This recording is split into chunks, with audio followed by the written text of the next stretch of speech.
বেশি দিন বাকি নেই। পুজোর আগমনী বার্তা ইতিমধ্যেই ছড়িয়ে পড়েছে শহর থেকে গ্রাম সর্বত্রই। তারই আবহে বাঁকুড়া জেলার অন্যতম আকর্ষণীয় দুর্গাপুজো পুয়াবাগান সার্বজনীন দুর্গাপুজো খুঁটি পুজো অনুষ্ঠিত হয়ে গেল। এবছর 34তম বর্ষে পদার্পণ করলো এই ঐতিহ্যবাহী পুজো। দর্শনার্থীদের মন জয় করতে এবছরে বিশেষ ভাবনা দ্বারকা নগরী। পুজোর বাজেট প্রায় 32 লক্ষ টাকা। খুঁটি পুজোর অনুষ্ঠানে উপস্থিত ছিলেন বাঁকুড়ার পুলিশ সুপার, আইপিএস, বাঁকুড়ার বিধায়ক নীলাদ্রি শেখর দানা সহ আরো অনেকেই।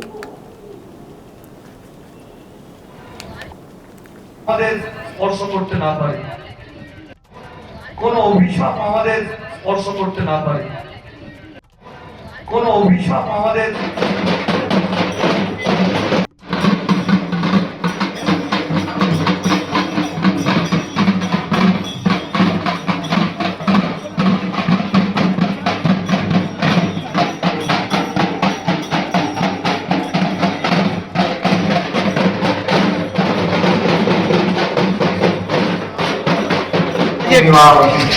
বাজেট আছে আমাদের পুজোর আমাদের থিম আছে দ্বারকা নগরী।